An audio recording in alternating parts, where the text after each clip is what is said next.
जो ख्वाहिशात आ रही हैं नून लीग की, जिस तरह मौलाना फजलुर रहमान ने सुनाई बात, जिस तरह शहबाज शरीफ ने मुतालबा किया और उनके मुतालबे पर ये जो चीफ इलेक्शन कमिश्नर हैं ये कल फैसला फौरी तौर पर सुनाने के लिए तैयार हो गए। इससे पहले इन्होंने ये कहा कि हम मिड अगस्त में ये फैसला करेंगे, लेकिन और ये खबर चलवाई इलेक्शन कमीशन ने ज़राए के ज़रिए, वो सारे रिपोर्टर्स जो कवर करते हैं उनको ये कहा, लेकिन हुकूमत ने ये एक शोर बर्पा कर दिया, फाइनेंशियल टाइम्स की स्टोरी भी छपवा दी और कहा कि जी फौरी तौर पर फैसला करें, क्योंकि ये तो इमरान खान को सियासत से निकालना चाहते हैं। ये हुकूमत जो है ये सस्टेन नहीं कर सकती, ये आगे चल नहीं सकती। तो उससे पहले इन्होंने एक प्लानिंग के ज़रिए सुप्रीम कोर्ट के जजेस के ख़िलाफ़ कैंपेन की, उनको मुतनाज़ा बनाने की कोशिश की ताकि फॉरेन फंडिंग केस का फैसला आएगा इमरान के खिलाफ और अगर वो कोर्ट में जाएं तो हम कोर्ट को पहले मुतनाज़ा बना दें।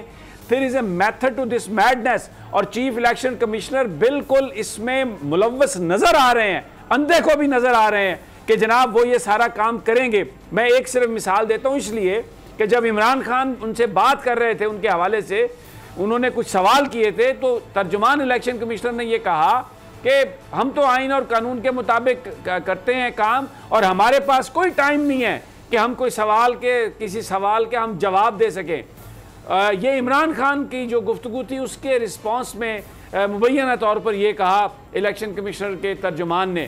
तो ये रवैया इनका है, तो ये तो आखिरी हद तक जाएंगे। तो आप तो कानून की बात कर रहे हैं ना कि ये हो सकता है ये, लेकिन ये तो तलवारें सौंध कर बैठे हैं, इमरान के भूत से डर रहे हैं, रात को नींद नहीं आती, तो इलेक्शन से और सिस्टम से बाहर निकालने के लिए this is what they are doing.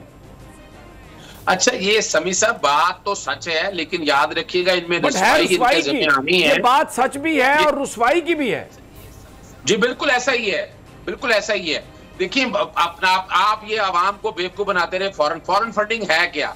और आर्टिकल 17 अगर पढ़ लें, जो पाकिस्तान में पाकिस्तान की सालमियत के खिलाफ अगर कोई पार्टी काम करती है, यानी फर्ज करें किसी पार्टी को बैन करना है या पाबंदी लगानी है या उस पार्टी को तहलील करना है, तो पहले साबित करना पड़ेगा कि वो पाकिस्तान की सालमियत के खिलाफ काम करती रही है और पैसा लाकर इमरान खान की गवर्नमेंट। सदीक साहब आप मैं रोकता हूँ, माफी चाहता हूँ, आप फिर कानून की बात कर रहे हैं कि साबित करना पड़ेगा। ये जो कुछ हो रहा है ये साबित करके हो रहा है। इस मुल्क में पिछले 4 महीने में जो कुछ हुआ है वो आइन और कानून के मुताबिक हुआ है। मुझे बताइए आप किस चीज की साबित करने की, जब ताकत हाथ में है, हुकूमत हाथ में है, चीफ इलेक्शन कमिश्नर जो है बज़ाहिर पूरा पाकिस्तान कन्विंस है कि बाइस्ड है, तो फिर ये कानून और आइन की बात कहां पर होगी? मैं वही समी साहब बात को ला रहा था कि अगर वाकई इसको फॉरेन फंडिंग साबित करना है तो कानून के मुताबिक लेकर जाएं, लेकिन यहां ये नहीं हो रहा। कानून एक तरफ फेंक दिया, इस्लामाबाद हाईकोर्ट में गए कि बाकी पार्टियों के हवाले से भी ले आए, सारी पार्टियों को परेशान क्यों होते हैं, जरा इसका कर लें। ऑपरेशन रजीम चेंज में जो पैसा आके अपना चलती हुई गवर्नमेंट को फारिग किया आपने, पैसे देके, इलेक्शन कमीशन की आंखें बंद है उसके ऊपर, भाई वहां आंखें खोलनी चाहिए थी आपको।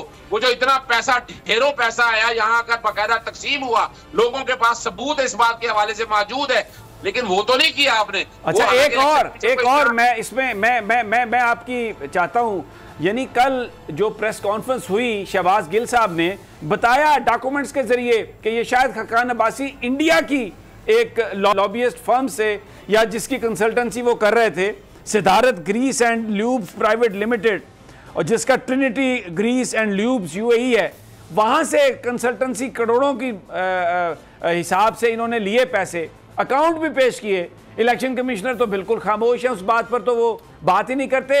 और एक ये मुझे बयान फरमा दें कि इस्लामाबाद हाई कोर्ट ने कहा था कि सबका इकट्ठा फैसला सुनाएं या समाअत करें, वो उसकी क्या हैसियत रहेगी अगर सिर्फ अकेली आपने अगर तहरीक इंसाफ के खिलाफ कोई एक्शन लेना है? तो देखिए ये बदनीति है, एक बड़ी वाज़ेह तौर पर है। अकबर एस बाबर का आज आप टेलीफोन का डाटा, उनका उठना बैठना, उनको अपना फीसें कहां से दे रही हैं, वो आपको सब समझ आ जाएगा कि ये टोटल अकबर एस बाबर जैसे आयशा गुललाई या कई लोग ये खड़े किए थे इस सियासी जमात के, पाकिस्तान तहरीक इंसाफ के अंदर, ये उन्हीं के लोग हैं और उन्होंने देखे जानबूझ के मिलाइन करने की कोशिश कर रहे हैं। अब आप मौका आ गया इस वक्त, अब इस वक्त तकाजा पूरी कौम कर रही है कि ये जो फैसला आप करने जा रहे हैं, ये फैसले के बाद बाकी प्रोसीडिंग रोक लीजिएगा।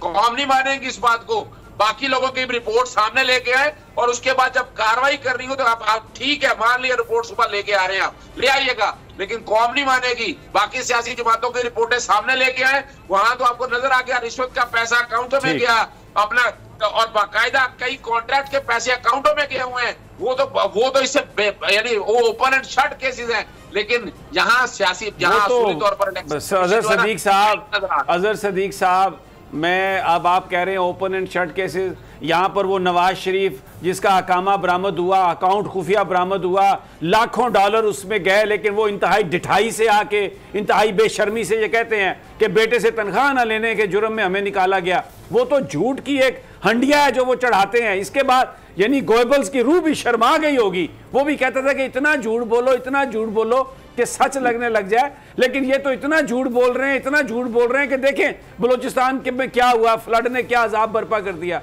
अल्लाह ताला रहम फरमाए। सब्सक्राइब करें और बेल दबाएं ताकि कोई खबर रह न जाए।